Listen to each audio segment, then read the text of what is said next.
Hello viewers, welcome to pear book. This is மோகனா Loganathan.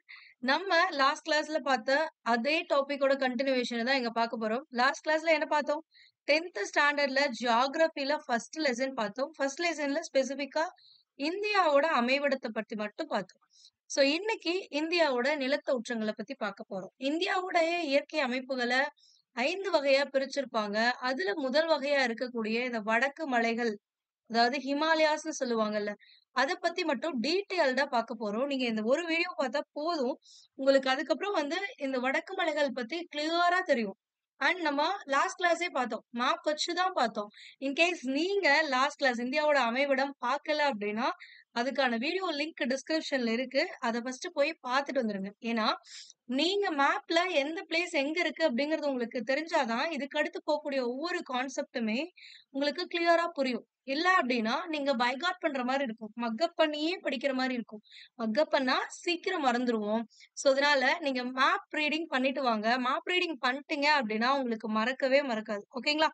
So, அப்ப last கிளாஸ்லயே நம்ம ஒரு விஷயம் பார்த்தோம். இந்த ஆந்திர பிரதேசத்தோட தலைநகர், ஆந்திர பிரதேஷ் மற்றும் தெலுங்கானாவோட தலைநகர் 2024 வரைக்கும் ஹைதராபாத் தான் இருக்கும் அப்படின்னு. அதுதான் இங்க குடுத்திருக்காங்க. சோ 2024க்கு அப்புறம் தான் ஆந்திர பிரதேசோட தலைநகரம் அமராவதியாவும், அண்ட் தெலுங்கானாவோட தலைநகரம் ஹைதராபாத்தாவும் மாறும். ஓகேங்களா? சோ இந்த விஷயம் ரொம்ப இம்பார்ட்டன்ட். இதையும் நோட் பண்ணிக்கோங்க. ஓகே. புக்ல என்ன குடுத்திருக்காங்க, தென் மேப்ல எப்படி பார்க்கணும்? அதை இங்க பார்க்கலாம். ஃபர்ஸ்ட் நீங்களே சொல்லுங்க. வடக்கு பகுதியில என்ன இருக்கும்? இந்தியாவுடைய வடக்கு பகுதியில மலைகளா இருக்குமா? என்ன மலைகள்? அழகான, கம்பீரமான இமயமலைகள் இருக்குமா? சோ இமயமலை முகடுகள். அடுத்த தெற்கு பகுதியில என்ன இருக்கும்? இப்படி இருக்கா இந்தியாவோட தெற்கு பகுதி? சோ இப்ப இந்த தெற்கு பகுதியில இந்த சைடுல என்ன இருக்கும்? கடற்கரைகள் இருக்குமா? அப்ப தெற்கு பகுதியில மே அழகான கடற்கரைகளையும், மேற்கு பகுதியில இந்த இடத்துல குஜராத், ராஜஸ்தான் இருக்குமா? சோ இந்த ராஜஸ்தான்ல தான் என்ன இருக்கு? தார் பாலைவனம், இந்த இந்திய பாலைவனம் எல்லாம் இருக்கா? சோ இந்த தார் பாலைவனம் இருக்கிறது இந்த மேற்கு பகுதி. அடுத்தது கிழக்கு பகுதியில இயற்கை பாரம்பரிய புகழ்பெற்ற இயற்கை பாரம்பரியம்லாம் இருக்கு. சோ இந்த 4 பக்கங்களாலும் சிறந்த புவியியல் தோற்றங்களை கொண்டதுதான் நம்ம இந்திய நாடு அப்படின்னு கொடுத்திருக்காங்க. அடுத்து என்ன சொல்லியிருக்காங்கன்னா, இந்தியாவுடைய இயற்கை அமைப்பை 5 பெரும் பிரிவுகளா பிரிப்பாங்கன்னு சொன்னல. அதுல ஃபர்ஸ்ட் என்னன்னா வடக்கு மலைகள். மேல இருக்கக்கூடிய இந்த இமய மலைகள். அடுத்தது வடபெரும் சமவெளிகள். வடபெரும் சமவெளிகள்னா இமயமலையிலிருந்து உருவாகக்கூடிய ஆறுகள் இருக்குல்ல, அந்த ஆறுகள் பாயக்கூடிய பகுதிகள். அந்த ஆறுகள் பாயக்கூடிய பகுதிகள், பாய்ந்து சமவெளியை உருவாக்கிய பகுதிகளை தான் வடபெரும் சமவெளிகள் அப்படின்னு படிப்போம். அடுத்தது தீபகற்ப பீடபூமிகள் அப்படின்னா, தீபகற்ப பீடபூமி அப்படின்னா இந்த வடபெரும் சமவெளிகளுக்கு கீழ இருக்கக்கூடிய பகுதிகள். அதுதான் தீபகற்ப பீடபூமிகள். கடற்கரை சமவெளிகள் அப்படின்னா இந்த கடலோரங்களை ஒட்டி இருக்கக்கூடிய பகுதிகள். இதுதான் கடற்கரை சமவெளிகள். அடுத்தது தீவுகள். தீவுகள்னா லட்சத்தீவு, அந்தமான் தீவு, இத பத்தி எல்லாம் படிப்போம். இந்த 5 கேட்டகரியா தான் இந்தியாவுடைய இயற்கை அமைப்பை பிரிச்சிருக்காங்க. இதுல நம்ம இந்த வீடியோல என்ன மட்டும் பார்க்க போறோம் அப்படின்னா, இந்த வடக்கு மலைகளை பத்தி மட்டும் தான் பார்க்க போறோம். ஓகேங்களா? சோ அப்ப வடக்கு மலைகள். வடக்கு மலைகள் அப்படிங்கிறது இமயமலைகள்னு சொல்லலாம். உலகத்தின் இளமையான மற்றும் மிக உயரமான மலைத்தொடர்கள். நோட் பண்ணிக்கோங்க. இது ரொம்ப இம்பார்ட்டன்ட். உலகத்தின் இளமையான மற்றும் மடிப்பு மலைகள். உயரமான மடிப்பு மலை எதுன்னு கேட்டாங்க அப்படின்னா, அது என்னது? இமயமலை. இது என்ன ஆகுது? எப்படி உருவாயிருக்கு அப்படின்னா, இந்த கொஸ்டின் கேட்டிருக்காங்க. சோ அதனால இதையும் நோட் பண்ணிக்கோங்க. புவி மேலோட்டு பேரியக்க விசை காரணமாக புவி மேலோடுகள் மடிக்கப்பட்டு உருவான மடிப்பு மலைதான் இந்த இமயமலை. ஓகேங்களா? சோ இது எப்படி இருக்கும் அப்படின்னா, யுரேஷியான்னு ஒரு இது இருந்துச்சு. அடுத்தது கீழ கோண்டுவானான்னு ஒரு நிலப்பகுதி இருந்துச்சு. இந்த 2 நிலப்பகுதிகளுக்கு நடுவுல டெத்திஸ் கடல்னு ஒண்ணு இருக்கு. ஓகேங்களா?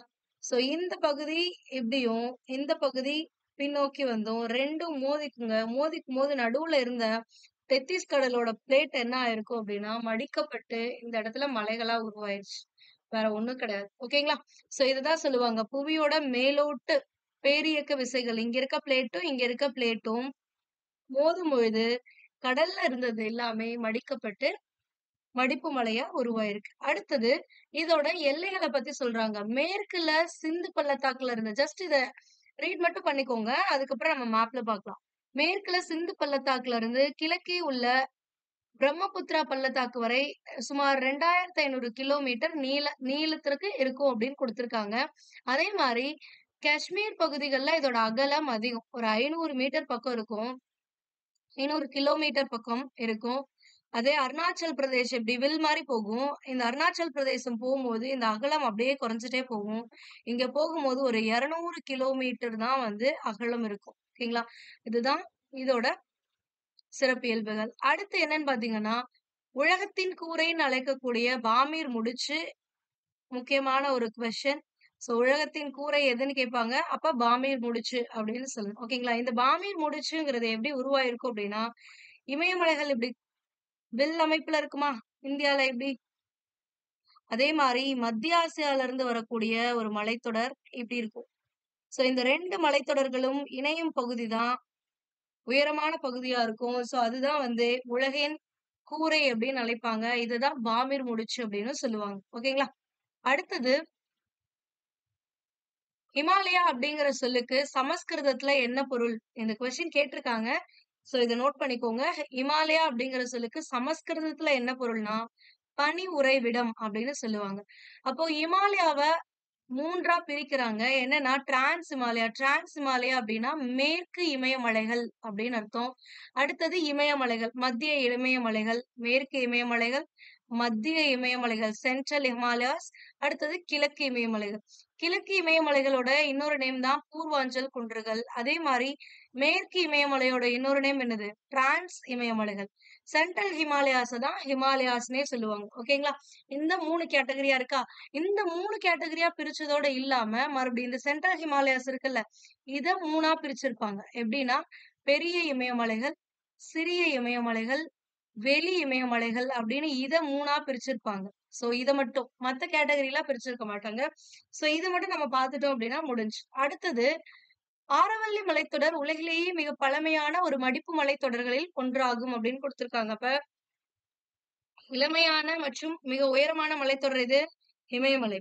அதே இளமையான மடிப்பு மலைத்தொடர்கள் எதுன்னு கேட்டாலும் என்னது? இமயமலை. ஆனா உலகிலேயே மிக பழமையான மடிப்பு மலைத்தொடர்களில் ஒன்று எது அப்படின்னு கேட்டாங்க அப்படின்னா ஆரவல்லி மலைத்தொடர். இது பழமையான மடிப்பு மலை.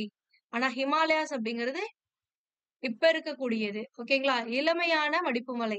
இது ஏன் இப்போ சொல்றோம் அப்படின்னா, இது கிட்டத்தட்ட ஒரு இப்பதான் ஒரு சில மில்லியன் ஆண்டுகளுக்கு முன்னாடி தான் வந்து உருவாயிருக்கும். இந்த இமயமலை அப்படிங்கிறது. ஆனா ஆரவல்லி மலைத்தொடர் எவ்வளவோ ஆண்டுகளுக்கு முன்னாடி உருவாகி இருக்கு. ஓகேங்களா?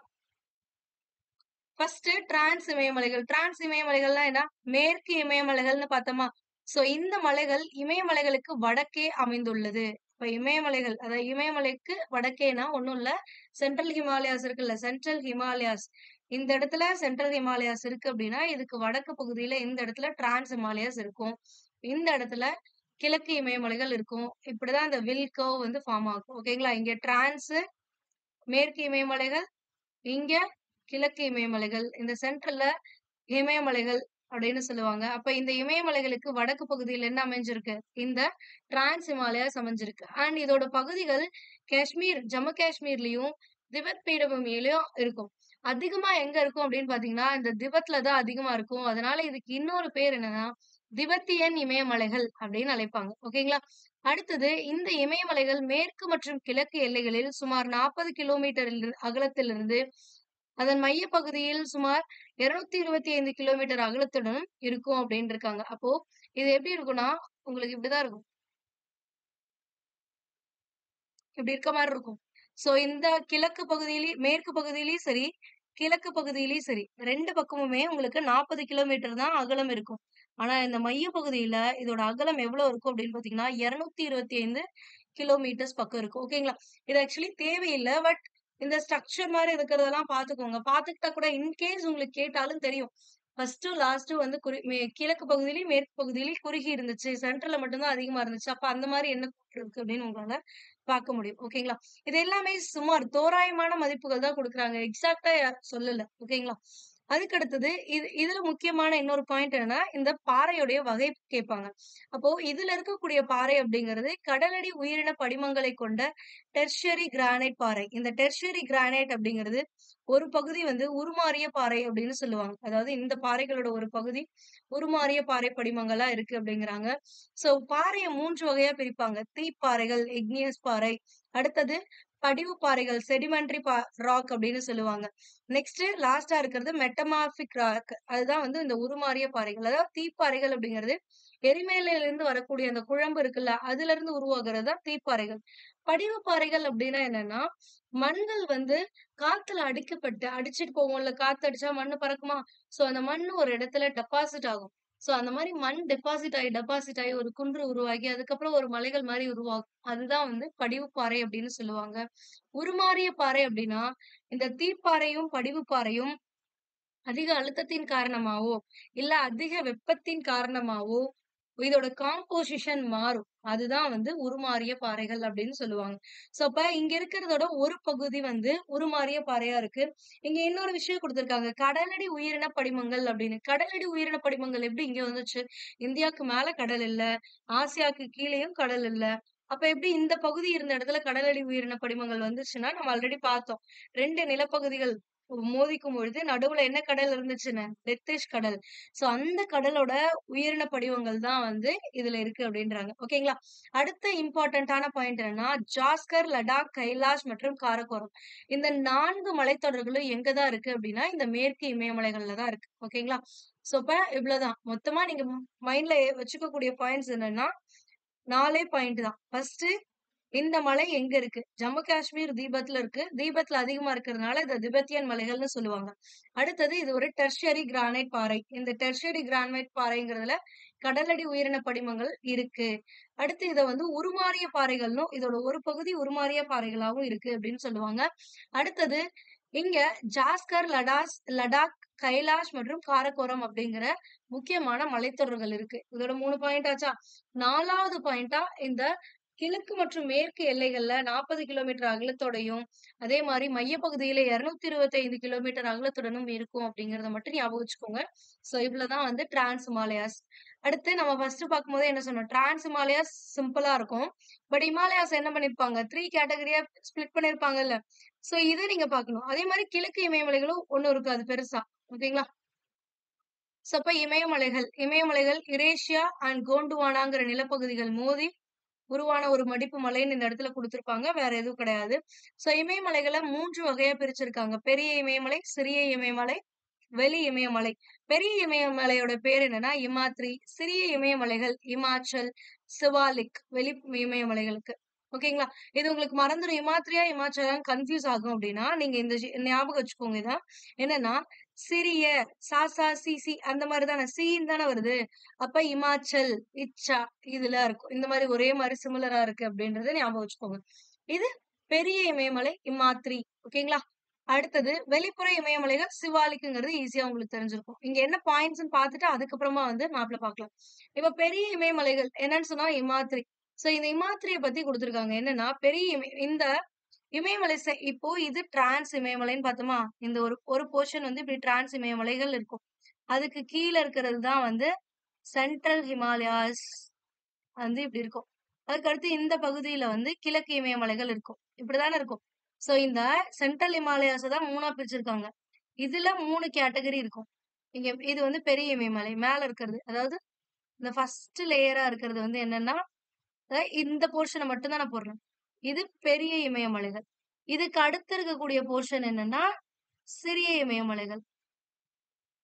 இதுக்கு அடுத்து இருக்கக்கூடிய அந்த போர்ஷன் தான் வந்து என்னன்னா, சிவாலிக் குன்றுகள். இந்த மாரி பேரலலா தான் இருக்கும். வேற ஒண்ணுமே இல்ல. இந்த சென்டர் பார்ட்ட 3ஆ இந்த மாரி பேரலலா பிரிச்சிருப்பாங்க. சோ அப்ப பெரிய இமயமலைகள் அப்படிங்கிறது சிறிய இமயமலைக்கு வடக்கே வருகிறது. சிறிய இமயமலைங்கிறது 2வதா இருக்க இந்த போர்ஷன் தானே. இந்த போர்ஷனுக்கு மேல தானே வடக்கு பகுதியில தானே இந்த பெரிய இமயமலைகள் இருக்கு. அதுதான் இங்க குடுத்திருக்காங்க. இதோடைய சராசரி அகலம் எவ்வளவு இருக்கும் அப்படின்னு பார்த்தீங்கன்னா, 25 கிலோமீட்டர் தான் இருக்குமா. இதோட சராசரி இந்த பகுதியில இருக்கக்கூடிய மலைகளோட சராசரி உயரம் 6,000 மீட்டர். ஓகேங்களா? கிலோமீட்டர் கிடையாது. மலைகளோட உயரம்னு வரும்போது மீட்டர். அகலம்னு வந்தா கிலோமீட்டர். ஓகேங்களா? அடுத்தது இங்க வந்து குறைவான மழை தான் வந்து பொழியும் அப்படின்னு இருக்காங்க. இதுக்கு ஒரு ரீசன் இருக்கு. என்னன்னு மேப் பார்க்கும்போது சொல்றேன். இங்க பெரிய இமயமலைகள் இமாத்திரியில குறைவான மழைப்பொழிவு தான் இருக்கும். அதுக்கடுத்து என்ன குடுத்திருக்காங்கன்னு பார்த்தீங்கன்னா, மற்ற மலைத்தொடர்களை ஒப்பிடும் பொழுது பௌதீக சிதைவு குறைவாகவே இருக்கும் அப்படின்னு குடுத்திருக்காங்க. இந்த பௌதீக சிதைவுனா ஒண்ணும் இல்ல. நம்ம ஆல்ரெடி சொன்னோம்ல. அ தீப்பாறைகளும், படிவுப்பாறைகளும் அழுத்தத்தின் காரணமாகவோ, இல்ல வெப்பத்தின் காரணமாகவோ வந்து உருமாறும் அப்படின்னு சொன்னோம்ல. அந்த உருமாற நிகழ்ச்சி, அந்த பிசிக்கல் ஆக்ஷன்ஸ் தான் வந்து என்னன்னு சொல்லுவாங்க அப்படின்னா, பௌதீக சிதைவு அப்படின்னு சொல்லுவாங்க. அது இந்த பகுதியில குறைவாகவே தான் இருக்கும். அடுத்தது இமயமலையிலேயே மிக உயர்ந்த சிகரங்கள் பெரும்பாலானவை இங்க தான் இருக்கு. இமயமலைகள்னா ஜென்ரலா இமயமலைன்னு சொல்றோம்ல, அதுல பெரும்பாலான உயர்ந்த சிகரங்கள்லாம் எங்க இருக்கும் அப்படின்னா, இங்க தான் இருக்கும். எக்ஸாம்பிள்க்கு என்னன்னு பார்த்தா, எவரெஸ்ட் சிகரம் இங்க தான் இருக்கும். கஞ்சன்ஜங்காவும் இங்க தான் இருக்கும். எவரெஸ்ட்டோட ஹைட்ட பாத்துக்கோங்க. 2 எட்டு எடுத்து வச்சா 4 எட்டுல போயிரலாம்ன்னு சொல்லுவாங்கல்ல அந்த டயலாக். அதேதான். அப்ப 8, 8, 4, 8. அடுத்தது கஞ்சன்ஜங்கா 8, 5, 9, 8. 8, 5, 9, 8 மீட்டர். சோ இதுல எவரெஸ்ட் அப்படிங்கிறது நேபாளத்துக்கு சொந்தமானது. கஞ்சன்ஜங்கா மட்டும் தான் நேபாளம் மற்றும் சிக்கிமுக்கு இடையே வந்து அமைஞ்சிருக்கும். ஓகேங்களா? சோ இவ்வளவுதான் வந்து இமாத்திரிய பத்தி உங்களுக்கு குடுத்திருக்கக்கூடிய கருத்துக்கள். சோ அப்ப இமாத்திரி அப்படிங்கிறது ஒரு தொடர்ச்சியான மலை. அண்ட் அதுவும் இல்லாம இன்னொரு விஷயம் என்னன்னா, இங்க வந்து கங்கோத்ரி, யமுனோத்ரி, சியாச்சின்ங்கிற பனியாறுகள் இருக்கு. சோ இந்த இதுல நீங்க என்ன ஞாபகம் வச்சுக்கணும் அப்படின்னா, ஃபர்ஸ்ட் பாயிண்ட் இதோட சராசரி உயரம் 6000 மீட்டர். குறைவான மழைப்பொழிவு. அடுத்தது முக்கியமான மலைகள் எவரெஸ்ட் அண்ட் கஞ்சன்ஜங்கா. 3வது பாயிண்ட் ஆச்சா? 4வது பாயிண்ட் இந்த பனியாறுகள். கங்கோத்ரி, யமுனோத்ரி, சியாச்சின் போன்ற பனியாறுகள். தொடர்ச்சியான மலைத்தொடர். இந்த 4 பாயிண்ட்ட மட்டும் நீங்க ஞாபகம் வச்சுட்டா போதும். ஓகேங்களா? அடுத்தது சிறிய இமயமலைகள். சிறிய இமயமலைகள்னா நம்ம ஆல்ரெடி பார்த்தோம். பெரிய இமயமலைக்கு கீழ சிறிய இமயமலைகள் இருக்கும். சோ இது வந்து மத்திய மலைத்தொடர் அப்படின்னு சொல்லலாம். ஆமா. ஏன்னா பெரிய இமயமலைக்கும், சிவாலிக் மலைக்கும் நடுவுல தானே இருக்கு. அதனால இமயமலையோட இந்த சென்ட்ரல் பார்ட்டோட மத்திய இமயமலை தொடர் அப்படின்னா என்னன்னு கேட்டீங்கன்னா, இந்த சிறிய இமயமலைகள். அடுத்தது இதோட சராசரி அகலம் 80 கிலோமீட்டர். இதுதான் அதிகமா இருக்கும். இதோட வித்து தான் அதிகமா இருக்கும்.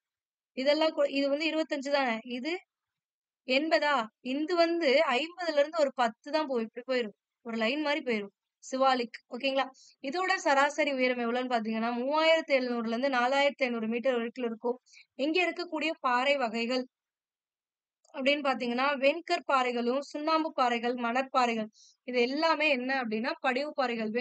வெண்கற் பாறைகள், சுண்ணாம்பு பாறைகள், மணற்பாறைகள் இதெல்லாம் தான் இங்கே காணப்படுது. இங்கே நடக்கிற ஒரு முக்கியமான விஷயம் என்னன்னா, இந்த மண்ணரிப்பு ஏற்படும். ஏன் மண்ணரிப்பு ஏற்படுது அப்படின்னா, நகரமயமாதல், காடுகள அழிச்சிடுறாங்க. காடுகள அழிக்கும் பொழுது அந்த வேர்கள் அதிகமா இருக்கும் பொழுது தான் அந்த மண்ண இறுக்கி பிடிச்சு வச்சிருக்கும். மண்ணரிப்பு நடக்காம. சோ இப்ப காடுகள அழிக்கும் பொழுது ஆட்டோமேட்டிக்கா எதுக்காக காடுகள் அழியப்படுது? நகரமயமாறதுனால. அதே நேரத்துல இந்த பகுதிகள்ல அதிக மழைப்பொழிவு இருக்கும். எப்படி வந்து பெரிய இமயமலை பகுதிகள்ல வந்து மழைப்பொழிவு குறைவா இருக்குமோ, அதுக்கு அப்படியே ஆப்போசிட்டா இந்த பகுதியில அதிக மழைப்பொழிவு இருக்கும். அதுக்கும் இதுக்கும் ஒரே ரீசன் தான். அது என்னன்றத நம்ம பார்க்கலாம். இந்த மலைத்தொடர்ல முக்கியமா இருக்கக்கூடியது என்னன்னா, பீர்பாஞ்சல் மலைத்தொடர், தௌலதார் மலைத்தொடர், மகாபாரத் மலைத்தொடர். இந்த 3 முக்கிய மலைத்தொடர்கள் இருக்கு. அது இல்லாம புகழ்பெற்ற கோடை வாழிடங்கள் இருக்கு. என்னென்னன்னா, சிம்லா, முசோரி, நைனிடால், அல்மோரா, ராணிகட், டார்ஜிலிங். இந்த 6 முக்கியமான கோடை வாழிடங்களும் எங்க தான் இருக்கு அப்படின்னு பார்த்தீங்கன்னா, இந்த சிறிய இமயமலைகள்ல தான் இருக்கு. சோ இப்ப நீங்க ஞாபகம் வச்சுக்க வேண்டியது, இந்த கோடை வாழிடங்கள், மலைத்தொடர்கள் அண்ட் இதோட உயரம். அவ்வளவுதான். ஓகேங்களா? மொத்தம் 3 பாயிண்ட்ஸ். அடுத்து என்ன குடுத்திருக்காங்கன்னா, வெளிப்புற இமயமலைகள், வெளி இமயமலைகள் சிவாலிக்ன்னு சொல்லுவோம். இது எங்க இருக்குன்னா, ஜம்மு காஷ்மீர்ல இருந்து அசாம் வரைக்குமே இருக்கும். இதோட சராசரி உயரம் 1000 மீட்டர் தான் இருக்கும்.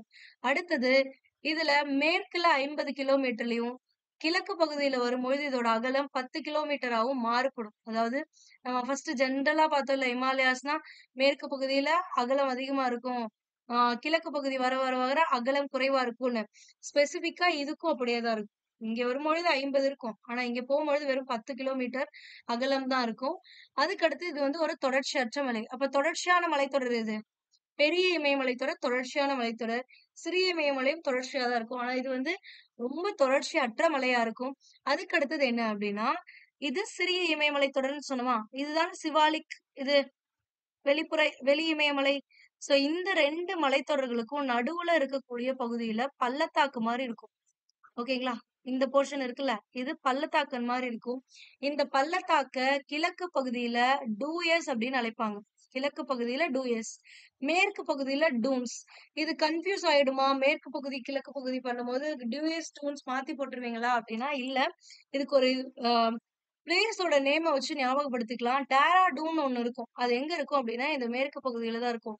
அத வச்சே நீங்க மேற்கு பகுதி டூன்ஸ்னும், அப்ப ஆப்போசிட்ல இருக்க கிழக்கு பகுதி என்னவா இருக்கும்? 2 எஸ்ன்னு இருக்கும் அப்படிங்கிறத உங்களால ஞாபகம் வச்சுக்க முடியும். ஓகேங்களா? அடுத்தது பூர்வாஞ்சல் குன்றுகள்னு கொடுத்திருக்காங்களா? சோ இந்த பூர்வாஞ்சல் குன்றுகள் அப்படிங்கிறது கிழக்கு பகுதியில இருக்கக்கூடிய இமயமலைகளை தான் வந்து பூர்வாஞ்சல் குன்றுகள், கிழக்கு இமயமலைகள்னு சொல்லுவாங்க.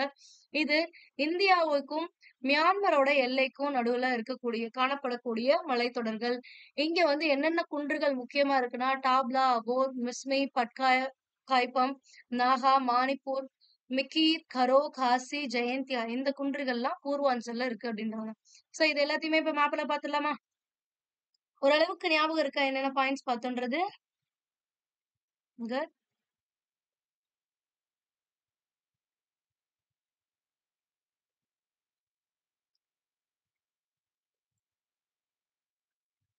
ஓகே. கிளியரா தெரியுதுங்களா? சோ இப்போ இந்த வில் மாரி இருக்கும். ஃபர்ஸ்ட் என்ன பார்த்தோம்? சிந்து பள்ளத்தாக்குல இருந்து பிரம்மபுத்திரா பள்ளத்தாக்கு வரையும் இமயமலைகள் இருக்குன்னு சொன்னோமா? இங்க பாருங்க. இது சிந்து நதி பாயுதா? இந்த போர்ஷன் தான் வந்து சிந்து நதி பாயக்கூடிய போர்ஷன். சோ இந்த பகுதியில இருந்து தான் இங்க இருந்து பிரம்மபுத்திரா பள்ளத்தாக்கு அப்படிங்கிறது பாருங்க. இங்க இருந்து இப்படி வரக்கூடிய நதி. சோ அப்ப இந்த பள்ளத்தாக்கு வரை. அப்ப இங்க இருந்து இது வரைக்கும் ஒரு வில் வடிவில அமைப்புல இருக்கா? சோ இதுதான் இமயமலைகள். இங்க இருந்து இது வரைக்குமே இமயமலைகள் இருக்கு. இங்க மட்டும் இல்ல. இங்க இருந்து இது வரைக்கும் இருக்கக்கூடியதுதான் வடக்கு மலைகள் அப்படின்னு சொல்லுவோம். வடபகுதியில இருக்கக்கூடிய மலைகள். இதோடைய தோராயமான நீளம் எவ்வளவுன்னு பாத்தீங்கன்னா 2500 கிலோமீட்டர்ஸ். இதையும் ஞாபகம் வச்சுக்கோங்க. புரிஞ்சுச்சா? அண்ட் இது ஒரு இளமையான மடிப்பு மலை. இத இமாலயாங்கிறது சமஸ்கிருத மொழியில என்னன்னு சொல்லுவாங்க? பனி உறைவிடம் அப்படின்னு சொல்லுவாங்க. இந்த பாயிண்ட்ஸ் எல்லாமே பார்த்தோமா நம்ம? இதுக்கு அடுத்து என்ன பார்த்தோம் இதுல? இத 3 பகுதிகளா பிரிச்சிருப்பாங்கன்னு பார்த்தோமா? அப்ப 3 பகுதிகளா எப்படி பிரிச்சிருப்பாங்க அப்படின்னா, உங்களுக்கு ஒரு லைன்ஸ் போட்டு காட்டுறேன் பாருங்க. அத வச்சுதான் பிரிச்சிருப்பாங்க. இப்ப இந்த டார்க் கலர்ல, பிரவுன் கலர்ல தெரியுதுல்ல? இது எல்லாமே வந்து ஒண்ணு என்ன பிரிச்சாங்க? மேற்கு இமயமலைகள்னு பிரிச்சாங்களா? அடுத்தது இமயமலை. மத்தியில இருந்தது. சென்ட்ரல் இமயமலை, இமயமலைன்னு பிரிச்சாங்க. அடுத்தது கிழக்கு இமயமலைகள். இந்த 3ஆ தான் இந்த வடக்கு மலைய பிரிச்சிருப்பாங்க. ஆனா இதுக்கப்புறம் இந்த இமயமலைய 3 கேட்டகரியா பிரிச்சாங்க. பெரிய இமயமலை, சிறிய இமயமலை, வெளிப்புற இமயமலைன்னு. அது இமயமலை மட்டும். ஃபர்ஸ்ட் இந்த வடக்கு இமயமலைகளை 3ஆ பிரிச்சாங்கல்ல, அத பார்க்கலாம். இங்க இருக்கக்கூடிய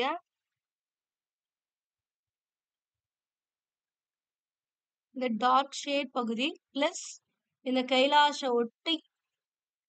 கைலாஷோட சேர்த்து அப்படியே இப்படி போயிரும். ஓகேங்களா? அதே மாதிரிதான் இங்கேயும்.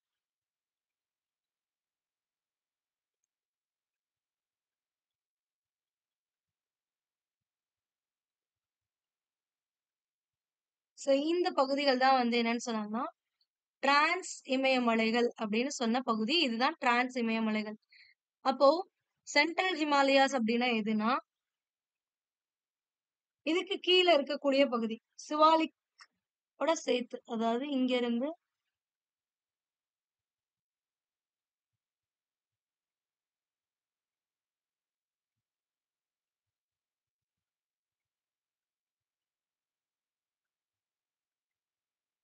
இது இருக்குல்ல, இந்த போர்ஷன் தான் இந்த ப்ளூ கலருக்கும் எல்லோ கலருக்கும் நடுவுல இருக்குல்ல, இந்த போர்ஷன் தான் இது வரைக்குமே இருக்கும். இந்த போர்ஷன் தான் வந்து உங்களுக்கு என்ன அப்படின்னா இமயமலைகள், சென்ட்ரல் இமயமலைகள்னு கொடுத்தாங்கல்ல அந்த போர்ஷன். இதுக்கு அடுத்து இந்த கிழக்கு இமயமலைகள்னு கொடுத்தாங்கல்ல அது எந்த போர்ஷன்னா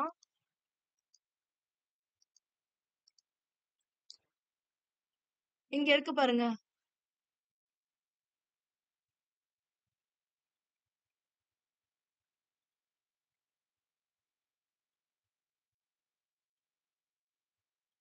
இந்த பகுதிகள் இது மியான்மரோட பகுதி.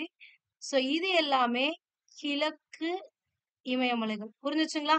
சோ இப்ப 3ஆ பிரிச்சாச்சா? மேல இருக்கிறது டிரான்ஸ், அதாவது இமயமலைகளுக்கு வடக்கு பகுதியில இந்த பக்கமும் சரி, இந்த பக்கமும் வடக்கு பகுதியில இருக்கக்கூடியது டிரான்ஸ் இமயமலைகள்னு பார்த்தோம். அதுக்கு அடுத்தது டிரான்ஸ் வந்து காஷ்மீர் பகுதியிலயும், திபெத் பகுதியிலும் இருக்குன்னு சொன்னோம். சோ திபெத் அப்படிங்கிறது எங்கதான் இருக்கு? இங்கதான் திபெத் இருக்கு. சோ இது திபெத் பகுதியில அதிகமா இருக்கறனால இது என்னன்னு சொன்னோம்? திபெத்தியன் திபெத்தியன் இமயமலைகள் அப்படிங்கிற நேமும் இதுக்கு இருக்கு.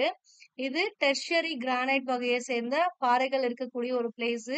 அதுக்கப்புறம் இதுல என்ன இருக்குன்னு பார்த்தோம்? காரக்கோர மலைத்தொடர் பார்த்தோமா? இதோ இங்க இருக்கு பாருங்க, காரக்கோர மலைத்தொடர்.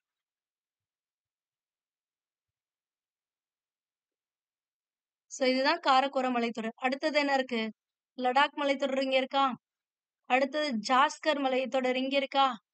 அடுத்தது கைலாஷ் மலைத்தொடர். இந்த 4 மலைத்தொடர்கள் தான் இதுல முக்கியமா இருக்குன்னு பார்த்தோம்ல. சோ இதுதான். அதுக்கு அடுத்தது இங்க இருந்து தான் கங்கோத்ரி, யமுனோத்ரி, அடுத்தது சியாச்சல். இந்த 3 ஆறுகள் இருக்கும் அப்படின்னு பார்த்தோம். சோ நீங்க படிக்க வேண்டியது என்னன்னா, இமயமலைகளுக்கு வடக்கு பகுதியில இருக்கும். இது காஷ்மீர், திபெத் பகுதியில இருக்கு. திபெத் பகுதியில அதிகமா இருக்கிறதுனால இது திபெத்தியன் மலைகள்னு சொல்லுவாங்க. இங்க இருக்கக்கூடிய முக்கிய மலைத்தொடர் காரக்கோரம், லடாக்கு, ஜாஸ்கர், கைலாஷ் மலைத்தொடர். இந்த 4 விஷயத்த தான் நீங்க இதுல படிக்கணும். ஓகேங்களா? அடுத்ததா என்ன பண்ற போறோம் அப்படின்னா, இந்த இமயமலைகள் இருக்குல்ல, செகண்ட் கேட்டகரி. இமயமலைகள் எத்தனையா பிரிச்சிருப்பாங்க? 3ஆ பிரிச்சிருப்பாங்களா? இந்த 3ஆ பிரிச்சதுல பெரிய இமயமலை, சிறிய இமயமலை, வெளி இமயமலைகள் இருக்குல்ல, இத நம்ம மறுபடியும் இன்னும் ஸ்ப்ளிட் பண்ண போறோம். சோ இத எப்படி பிரிப்பாங்க அப்படின்னா, இதுக்கு மேல இருக்க இந்த சென்டர்ல இருக்க பகுதியவே 3ஆ பிரிக்கணும். ஓகேங்களா?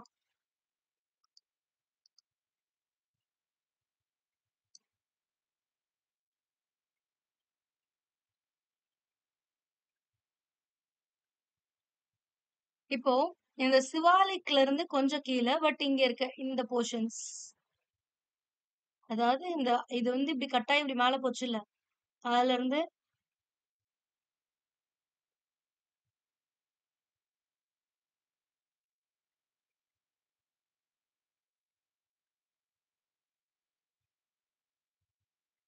இந்த பகுதிகள் வரைக்கும். சோ இந்த போர்ஷன்ஸ் இருக்குல்ல, இந்த ப்ளூ கலர் லைனுக்கும் இந்த ரெட் கலர் லைனுக்கும் நடுவுல இருக்கக்கூடிய இந்த போர்ஷன் தான் வந்து பெரிய இமயமலைகள் அப்படின்னு சொல்லக்கூடியது. பெரிய இமயமலைகள். அடுத்தது சிறிய இமயமலைகள் அதுக்கடுத்து அது இந்த சிவாலிக் மலைத்தொடருக்கு மேல அப்படியே இதோட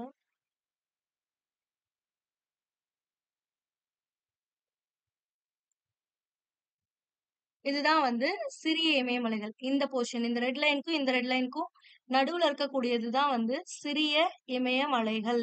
அதுக்கடுத்து வெளி இமயமலைகள் அப்படிங்கிறது இந்த ரெட் லைனுக்கு இந்த எல்லோ லைன் இருக்கா? இந்த 2 லைனுக்கு நடுவுல இருக்கக்கூடியது தான் இந்த வெளி இமயமலைகள். சோ அப்ப பெரிய இமயமலைகள் அப்படின்னா என்னன்னு பார்த்தோம்? பெரிய இமயமலைகள் அப்படிங்கிறது முக்கியமா இது வந்து என்னன்னு சொல்லுவோம்? பெரிய இமயமலைகள். இங்கதான் வந்து உயரமான மலைகள்லாம் இருக்கும் அப்படின்னும். இதோட சராசரி உயரம் என்னன்னு பார்த்தீங்கன்னா 6000 மீட்டர் இருக்கும். அதுக்கு அடுத்தது என்ன பார்த்தோம்? இதுலதான் முக்கியமான சிகரங்கள், உயரமான சிகரங்கள் இருக்கும். அதுல என்னன்னா ஃபர்ஸ்ட் ஒன் எவரெஸ்ட். இந்த பாயிண்ட் இருக்குல்ல, இதுதான் எவரெஸ்ட். எவரெஸ்டோட ஹைட் எவ்வளோ? 8848 மீட்டர். அடுத்தது கஞ்சன்ஜங்கா. கஞ்சன்ஜங்கா இங்க இருக்குங்களா? சோ இந்த 2 முக்கியமான மலைகளும் இங்கதான் இருக்கும். சோ இததான் வந்து நீங்க எதுல பாத்தீங்க அப்படின்னா பெரிய இமயமலைகள். அப்ப 6000 மீட்டர் ஞாபகம் வச்சுக்கோங்க. கஞ்சன்ஜங்கா, எவரெஸ்ட். அதே மாதிரி இங்க இருக்கக்கூடிய மலைகள் தொடர்ச்சியா இருக்கும் அப்படிங்கறத ஞாபகம் வச்சுக்கோங்க. மலைகள் தொடர்ச்சியா இருக்கும். பட் மழைப்பொழிவு எப்படி இருக்கும்? குறைவா இருக்கும். இங்க மழைப்பொழிவு குறைவா இருக்கும். மலைகள் தொடர்ச்சியா இருக்கும். Length 6000 metre. அதுக்கடுத்து முக்கியமான மலைகள் அப்படின்னு பாத்தீங்கன்னா எவரெஸ்ட், கஞ்சன்ஜங்கா. உலகுல இருக்கக்கூடிய பல முக்கியமான மலைத்தொடர்கள்ல அதிகம் எங்க இருக்க போகுது அப்படின்னா இந்த பெரிய இமயமலை பகுதிகளில் தான் இருக்கு. இதுதான் வந்து நீங்க எதுல பாத்தீங்க? அந்த பாயிண்ட்ஸ்ல எல்லாம் பாத்தீங்க. அடுத்து நம்ம என்ன பார்க்க போறோம் அப்படின்னு பாத்தீங்கன்னா இந்த சிறிய இமயமலைகள். சிறிய இமயமலைகள் அப்படிங்கிறது என்ன? இந்த 2 ரெட் லைனுக்கு நடுவுல இருக்கக்கூடிய போர்ஷன் பார்த்தோமா? இங்க இருக்கக்கூடிய மலைத்தொடர் முக்கியமான மலைத்தொடர்னா இந்த பீர்பாஞ்சல் மலைத்தொடர். அதுக்கு அடுத்தது மகாபாரத், தல்வதார் மலைத்தொடர்கள். அது எல்லாமே இங்க இல்ல மென்ஷன் பண்ணல. பட் ஆனா இந்த போர்ஷன்ல தான் இருக்கும். ஓகேங்களா? சோ பீர்பாஞ்சல் மலைத்தொடர் முக்கியமானது. கோடை வாழிடங்கள்ல முக்கியமானது என்ன? ஷிம்லா, முசோரி. இங்க இருக்கா முசோரி? அதுக்கு அடுத்தது ராணிகேட், அல்மோரா, ராணிகேட், அல்மோரா, நைனிடால். நைனிடால் இருக்கா? இது அல்மோரா, இது நைனிடால், இது ராணிகேட், இது முசௌரி, இது வந்து ஷிம்லா. அடுத்தது டார்ஜிலிங் மட்டும் எங்க இருக்குன்னா இங்க இருக்கும் பாருங்க. வெஸ்ட் பெங்கால்ல இருக்கும். மேற்கு வங்காள பகுதியில் இருக்கிறது தான் இந்த டார்ஜிலிங். டார்ஜிலிங் இங்கேயே இருக்கும்னு தேடிடாதீங்க.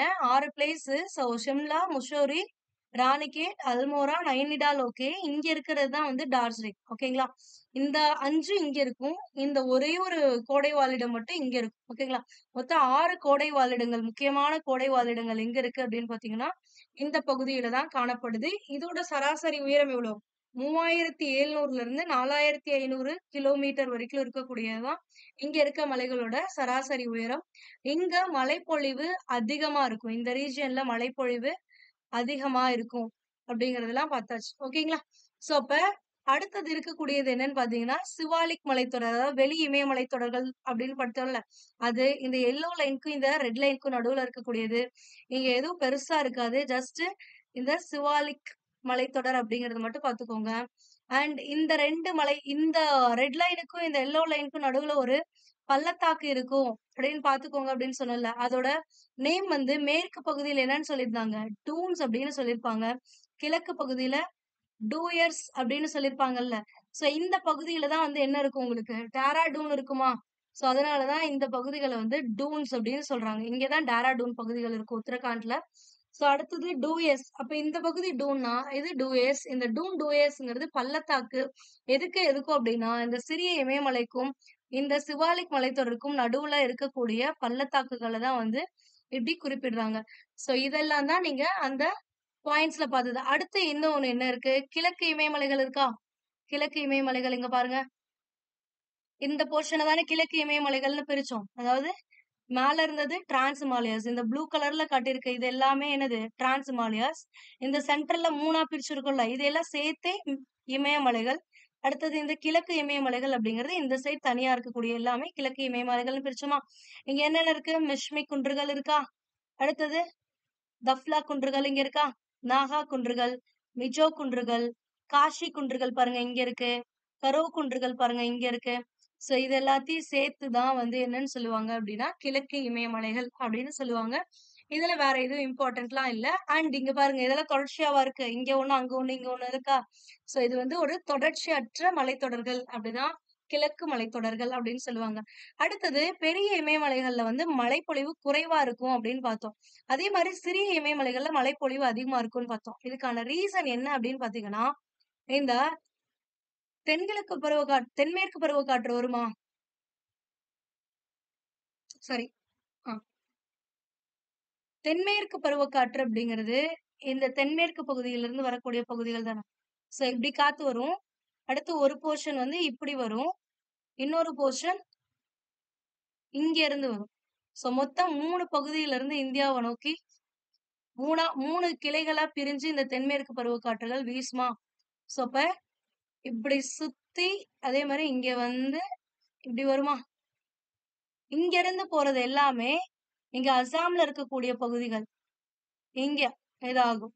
அடுத்தது இங்க இருந்து போற எல்லாமே என்ன ஆகும் அப்படின்னா, இங்க எல்லாமே போயி இந்த சிறிய இமயமலைகள்ல மோதும். இந்த காற்று சிறிய இமயமலைகள் இதுல மோதும். இங்க வந்து உங்களுக்கு சிவாலிக் இமயமலை பகுதிங்கிறது கொஞ்சம் தான். சோ இந்த பகுதியில மோதும்பொழுது என்ன ஆகும் அப்படின்னு பாத்தீங்கன்னா, மோதி இங்கேயே மழைப்பொழிவுகள குடுத்துரும். அதனாலதான் சிறிய இமயமலை பகுதிகள்ல மழைகள் அதிகமா இருக்கும். ஆனா இங்க வரும்பொழுது மழை குறைவாக இருக்கிறதுக்கான ரீசன் இங்கேயே மழை பெஞ்சிரும். இதுக்கப்புறம் காத்து இருக்காது. அதனால பெரிய இமயமலைகள்ல மோதுறதுக்கு ஒண்ணும் இருக்காது. இந்த பகுதியே மறைவா இருக்கும். அதனால இங்கேயே மோதி மழைகளை இங்கேயே குடுத்துரும். இதுதான் வந்து உங்களுக்கு குடுத்திருப்பாங்க. ஓகேங்களா? சோ வேற ஏதாவது மிஸ் பண்ணிட்டோமா? இல்ல தானே? எல்லாமே பார்த்தாச்சா? இதுக்கு ஒன்ஸ் பாருங்க. ரீகால் மாரி பார்த்துக்கோங்க. வடக்கு இமயமலைகள். வடக்கு இமயமலை இளமையான, உயரமான மலைத்தொடர். புவி மேலோட்டு பேரியக்க விசை காரணமா வந்து உருவாயிருக்கு. 2500 கிலோமீட்டர் இருக்கும். சிந்து பள்ளத்தாக்குல இருந்து பிரம்மபுத்திரா பள்ளத்தாக்கு வரைக்கும் இருக்கும். அடுத்தது ஆசியாவுடைய ஆ இது பாருங்க. பாமீர் முடிச்சு. பாமீர் முடிச்சுங்கிறது இதோ இந்த போர்ஷன். இந்த மேல இருக்கு பாருங்க. இதுதான். சோ இமயமலை தொடர்கள்லாம் இங்க ஜாயிண்ட் ஆகுமா? மத்திய ஆசியால இருந்து வரப்போ இமயமலை மலைகள்லாம் இங்க வரும். சோ அந்த சென்டர் பார்ட் தான் வந்து பாமீர் முடிச்சு. அதுக்கடுத்து என்ன பார்த்தோம்? இதோட நேம், பனி உறைவிடம், அடுத்தது டிரான்ஸ் ஹிமாலயாஸ் தனியா பார்த்தோம். இமயமலைகளை 3ஆ பிரிச்சு பெரிய, சிறிய, வெளி இமயமலைகள்னு பார்த்தோம். கிழக்கு இமயமலைகள். கிழக்கு இமயமலைகளுக்கு இன்னொரு நேம் என்ன? பூர்வாஞ்சல் குன்றுகள். ஆரவல்லி மலைத்தொடர் மிகவும் பழமையான மடிப்பு மலைத்தொடர். ஆரவல்லி மலைத்தொடர் காட்டுல உங்களுக்கு. அத பார்க்கணும். அடுத்தது டிரான்ஸ் ஹிமாலயாஸ்ங்கிறது திபெத்தியன் இமயமலை பார்த்தாச்சு. டெர்ஷரி கிரானைட், ஜாஸ்கர், லடாக், கைலாஷ், காரக்கோரம் இந்த பிளேசஸ்லாம் அங்க இருந்துச்சு. அடுத்தது இமயமலைகள 3ஆ பிரிச்சோம். பெரிய இமயமலை, சிறிய இமயமலை, வெளி இமயமலை. இமாச்சல் அப்படிங்கிறது பாருங்க, சிறிய இமயமலையில தான் இருக்கும் இந்த இடத்துல. இமாச்சல். இந்த பகுதி தான் வந்து இமாச்சல் பிரதேசம். இமாச்சல் பகுதி. பெரிய இமயமலையில என்னென்ன பார்த்தோம்? வடக்கு பகுதியில இருக்கு 6000 மீட்டர் குறைவான மழைப்பொழிவு அண்ட் எந்த முக்கியமானது. அவ்வளவுதான். கங்கோத்ரி, யமுனோத்ரி, சியாச்சின்ங்கிற ஆறுகள் இருக்கிறது. அடுத்தது சிறிய இமயமலைகள் என்ன பார்த்தோம்? பீர்பாஞ்சல் பார்த்தோம். தௌலதார் மகாபாரத் வந்து இங்க பாயிண்ட் பண்ணல. நம்ம கூகுள் மேப்ல வச்சு பார்த்துக்கோங்க இத. ஓகேவா? அடுத்தது கோடை வாழிடங்கள் சிம்லா, முசோரி, நைனிடால், அல்மோரா, ராணிகட், டார்ஜிலிங் இது எல்லாமே பார்த்தோம். அடுத்ததா என்ன பார்த்தோம்? வெளிப்புற இமயமலைகள். இதுல முக்கியமான இது என்ன தொடர்ச்சியற்றது டூன்ஸ், டூவேஸ் அவ்வளவுதான். பூர்வாஞ்சல் குன்றுகள்ல இந்த குன்றுகள் இவ்வளவுதான் வந்து உங்களுக்கு மொத்தமாவே இருக்கிறது. வேற ஏதோ ஒரு விஷயம் அப்புறம் பார்க்கலாம் நம்ம எது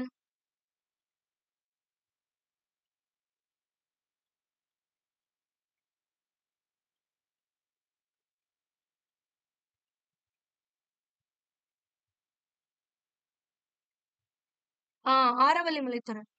ஆரவல்லி மலைத்தொடர் அப்படிங்கிறது இங்க பாருங்க ராஜஸ்தான் கிட்ட இங்க இருக்கும். இங்க இருக்கு பாருங்க ஆரவல்லி மலைத்தொடர். இதுதான் வந்து ஆரவல்லி மலைத்தொடர்.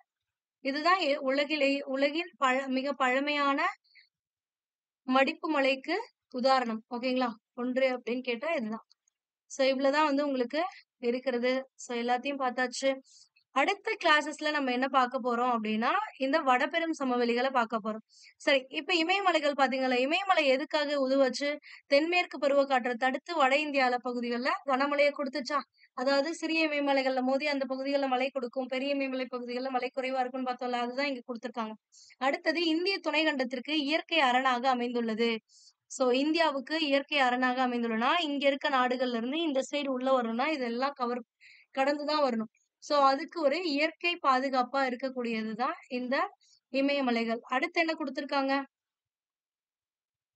வற்றாத நதிகளோட பிறப்பிடம். சிந்து, கங்கை, பிரம்மபுத்திரா ஆறுகள்லாம் வற்றாத ஆறுகள். ஏன் இதை வற்றாத ஆறுகள் பெரனியல் ரிவர்ஸ் அப்படின்னு சொல்றாங்க அப்படின்னா வருஷம் ஃபுல்லாவே அந்த ரிவர்கள்ல வந்து தண்ணி இருக்கும். எப்படி இருக்கும்? மழை காலங்கள்ல மழைப்பொழிவுனால தண்ணி ஓடும். அதே கோடை காலங்கள்ல என்ன ஆகும் அப்படின்னா பனிக்கட்டிகள் இந்த பகுதியில இருக்கக்கூடிய பனிக்கட்டிகள் பனிமலைகள்ல இருக்கக்கூடிய இந்த பனிக்கட்டிகள் பனியாறுகள்லாம் உருகி ஆற்றுல எப்பவுமே தண்ணி இருந்துட்டே இருக்கு. அதுதான் வந்து வற்றாத நதிகளோட பிறப்பிடமா இங்க இருக்கு. சுற்றுலா பயணிகளோட சொர்க்கம், கோடை வாழிடங்கள் பார்த்தோம் தானே. அடுத்தது புனித தலங்கள் வந்து இங்கதான் கொடுத்திருக்காங்க. இதை நோட் பண்ணிக்கோங்க. அமர்நாத், கேதார்நாத், பத்ரிநாத், வைஷ்ணவி தேவி கோவில். இந்த 4 புனித தலங்களும் எங்கதான் இருக்கு அப்படின்னு பாத்தீங்கன்னா இந்த இமயமலையில தான் இருக்கு. அதுக்கு அடுத்தது காடுகள் அதிகமா இருக்கும். மலைனாவே காடுகள், வனப்பொருட்கள் அதிகமா இருக்குல்ல. அந்த வனப்பொருட்கள் சார்ந்த தொழிலங்களுக்கு மூலப்பொருட்கள் அதிகமா கிடைக்குது. மத்திய ஆசியால இருந்து வீசக்கூடிய கடும் குளிர்காற்றை தடுத்து இந்தியாவை குளிர்ல இருந்து பாதுகாக்குதுன்னு சொன்னோம்ல. சோ இந்த பகுதிகள் எல்லாமே மத்திய ஆசிய பகுதிகள். இங்க எப்பவுமே உங்களுக்கு தெரியும் ஈக்குவேட்டார் லைன் அது பூமத்திய ரேகையை விட்டுட்டு மேல போக போக நார்த் போல் நோக்கி போக போக உங்களுக்கு குளிர் அதிகமாகும். அதே மாதிரிதான் கீழ இருக்கு நார்த் போல். இந்த இந்தியாவுக்கு கீழே இந்த இடத்துக்கு கீழே வந்து 0 டிகிரி லைன் வரும். இங்க கீழே வரும். அப்ப 0 டிகிரில இருந்து 23 டிகிரி கடகரேகை இந்தியாவை வந்து 2ஆ பிரிக்கும். இந்த ரேகை தான் கடகரேகை. இதை பத்தி நம்ம ஃபர்ஸ்ட் கிளாஸ்ல பார்த்து இந்த டிட்டோ லைனு இங்க இருக்கு பாருங்க இந்த டாட்டட் லைன். இதுக்கப்புறம் இது மேல போக போக என்ன ஆகும் அப்படின்னா குளிர் அதிகமாகும். அப்ப இங்க இருந்து வரக்கூடிய அந்த குளிர்காற்றை தடுத்து இந்தியாவை மிக கடுமையான குளிர்ல இருந்து பாதுகாக்கிறது இதுதானா இந்த இமயமலைகள் தான். இமயமலை அப்படிங்கிறது பல்லுயிர் மண்டலத்திற்கு பல்லுயிர் மண்டலத்திற்கு பெயர் பெற்றது. ஓகேங்களா? இவ்வளவுதான் வந்து இமயமலைகள். ஜஸ்ட் ஒன்ஸ் நீங்க இந்த மேப்பை பார்த்துட்டு ரீட் பண்ணுங்க. ரீட் பண்ணிட்டீங்கன்னா உங்களுக்கு ஞாபகமா இருக்கும். எந்த பாயிண்ட்டும் மறக்காது. மேப் பார்த்து பாத்தீங்கன்னா எதுவுமே மறக்காது. அடுத்தது முக்கியமா இதுல என்ன நீங்க நோட் பண்ணிக்கணும்னா இதை நோட் பண்ணிக்கோங்க. எந்தெந்த கணவாய் எந்தெந்த ஊர்ல இருக்கு அப்படிங்கறது கேட்பாங்க. காரக்கோரம் கணவாய். காரக்கோரம் எங்க இருந்துச்சு? இந்த டிரான்ஸ் ஹிமாலயாஸ் பார்க்கும்போது காரக்கோரம் மலைத்தொடர்கள் பார்த்தோமா? அப்ப ஜம்மு அண்ட் காஷ்மீர்ல தானே பார்த்தோம். அப்ப ஜம்மு காஷ்மீர்ல இருக்கக்கூடியதான் இந்த காரக்கோரம் கணவாய். ஜொஜிலா ஷிப்கிலா கணவாய்ங்கிறது இமாச்சல் பிரதேசத்துல இருக்கக்கூடியது. பொமிடிலா அப்படிங்கிற கணவாய் அருணாச்சல் பிரதேசம். பொமிடிலா. அடுத்தது நாதுலா, ஜலபுலா அப்படிங்கறதுலாம் சிக்கிம்ல இருக்கக்கூடிய கணவாய்கள். இதை தாண்டி என்ன கணவாய்கள் இருக்கு அப்படின்னு பாத்தீங்கன்னா பாகிஸ்தானையும், ஆப்கானிஸ்தானையும் இணைக்கக்கூடிய ஒரு முக்கிய கணவாய் எதுன்னா, கைபர் கணவாய்ன்னு சொல்லுவாங்க. இந்திய ஒரு துணைக்கண்டம்னு சொன்னோமா, இந்த இந்திய துணைக்கண்டத்துல முக்கியமா இருக்கக்கூடிய கணவாய் அப்படின்னு பார்த்தீங்கன்னா, இந்த போலந்து கணவாய். போலந்து பள்ளத்தாக்கு ஞாபகம் இருக்கா யாருக்காவது? ஹிஸ்டரியில நம்ம பார்த்தோம். சிந்து சமவெளி நாகரிகத்துல போலந்து பள்ளத்தாக்குல தான் இந்த மெஹர்கர் அப்படிங்கிற ஒரு பிளேஸ் இருக்கும். அது வந்து ஒரு புதிய கற்கால மனிதர்கள் வாழ்ந்த பிளேஸ் அப்படின்றதுலாம். சோ இது மாரி மேப் எல்லாம் பார்த்து பார்த்தீங்கன்னா, கண்டிப்பா எதுவுமே மறக்காது. இங்க வரும்போது நம்மளுக்கு அது ஞாபகம் வருதா? அப்ப நம்ம என்ன பண்ணுவோம், பாகிஸ்தான்ல தான அந்த போலந்து இருந்துச்சு. அப்படிதானே பாகிஸ்தான்ல பலுசிஸ்தான்ங்கிற மாநிலத்துல இருக்குன்னு. அப்ப இங்கேயும் அது ஞாபகம் வந்துரும். பாகிஸ்தான்ல போலந்து கணவாய் இருக்கு அப்படிங்கிறது. அவ்வளவுதான். சிம்பிள். நீங்க எவ்வளவுக்கு எவ்வளவு மேப் ரீடிங் பண்றீங்களோ, அவ்வளவுக்கு அவ்வளவு உங்களால ஈஸியா எல்லா பாயிண்ட்ஸையும் ஞாபகம் வச்சுக்க முடியும். நீங்க எதையும் பை காட் பண்ணுங்கிற அவசியமே இருக்காது. ஓகேங்களா? சோ அடுத்த பார்ட்ல இந்த வடபெரும் சமவெளிகள் பார்க்கலாம். வடபெரும் சமவெளிகளும் கொஞ்சம் பெருசா போகும். மத்த எல்லாமே ரொம்ப ஈஸியா ஒரே பார்ட்ல முடிஞ்சிரும். ரிமைனிங் இருக்க எல்லாமே ஒரே பார்ட்ல முடிஞ்சிரும். சோ உங்களுக்கு ஏதாவது டவுட்ஸ் இருந்துச்சு அப்படின்னா, கமெண்ட் பாக்ஸ்ல சொல்லுங்க. அதுக்கான எக்ஸ்ப்ளனேஷன அடுத்த வீடியோல குடுக்குறேன். சோ நெக்ஸ்ட் வீடியோல பார்க்கலாம். Bye bye. Thank you.